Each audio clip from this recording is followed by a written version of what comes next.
Esta es mi abuela Namiko y esta otra es mi mamá. Esta es la mamá de mi abuela. Aquí está mi papá con su hermano. Están esperando el colectivo que los llevará a Manzanar, un campo de concentración en California. De ahora en adelante van a vivir ahí. El gobierno ha decidido que todos los japoneses son traidores en potencia, aunque hayan nacido en Norteamérica. Es plena guerra mundial.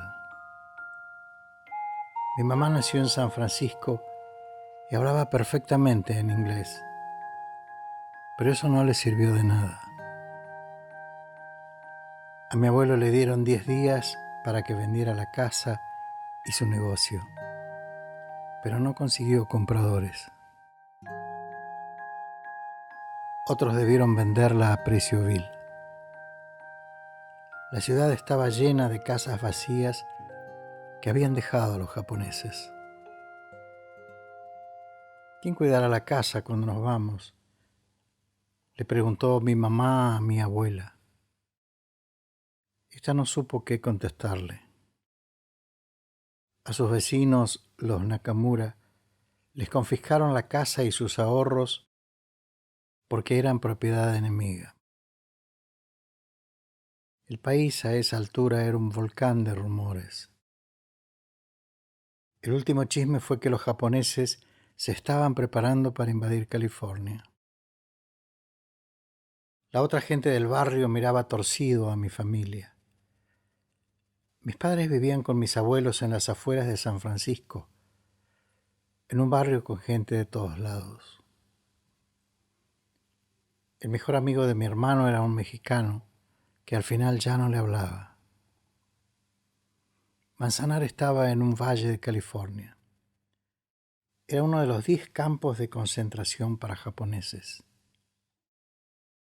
El gobierno los llamaba campos de reubicación. Cuando llegó mi familia, las barracas ya estaban construidas. Los propios voluntarios japoneses habían ayudado a hacerlas. Pronto había más de 10.000 prisioneros. Mi mamá se despertaba tapada en tierra y se la pasaba barriendo.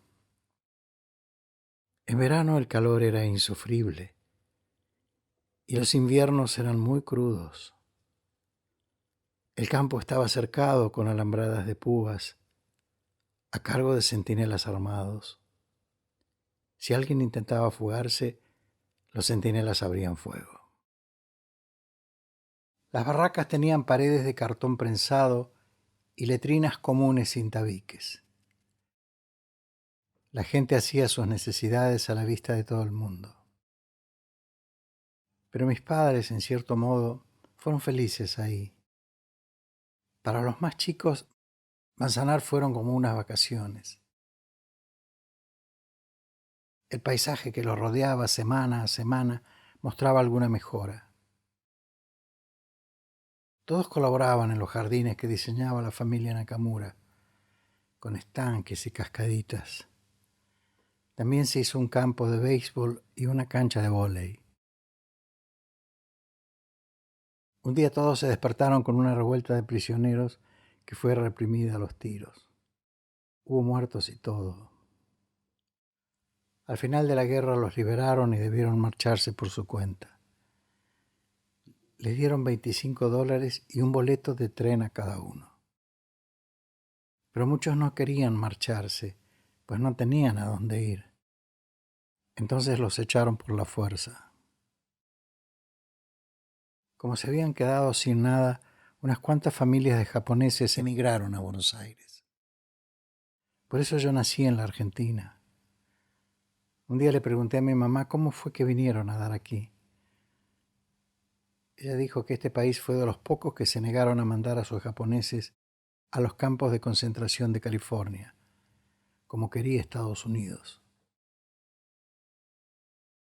En casa ya se habla poco de Manzanar.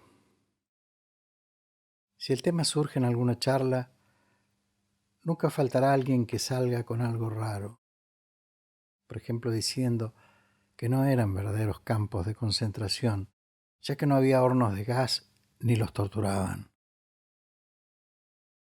Yo no veo gran diferencia. A mis viejos los mandaron ahí por ser quienes eran y no a causa de un crimen que hubieran cometido. Mi abuela nació en una vieja ciudad junto al mar, conocida como Hiroshima. Sus 3 hijos varones aún vivían ahí cuando todo saltó por el aire.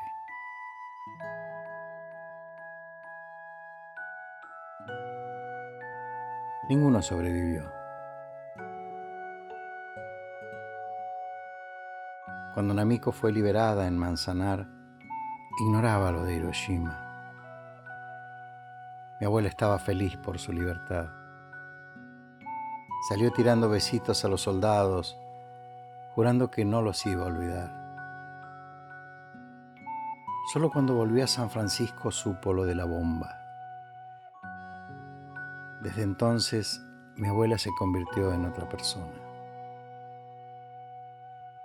Ya nunca volvió a decir que se sentía norteamericana, ni que San Francisco estaba en su corazón.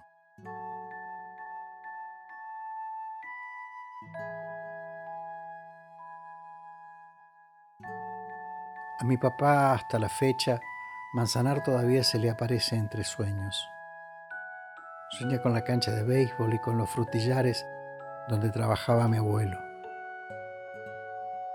También sueña con las hermanas Nakamura. Él estaba enamorado de las dos, pero nunca se animaba a saludarlas. En otro de sus sueños recurrentes, mi papá se ve camino a la escuela. Hay otro pasaje del sueño donde está con los demás prisioneros en el patio de ceremonias del campo. Pareciera como si todos estuvieran jurando lealtad a la bandera norteamericana. Eso dice mi viejo, pero es difícil recordar los detalles de las cosas que uno sueña.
Now you should smile, though your heart is aching. Smile even though it's breaking.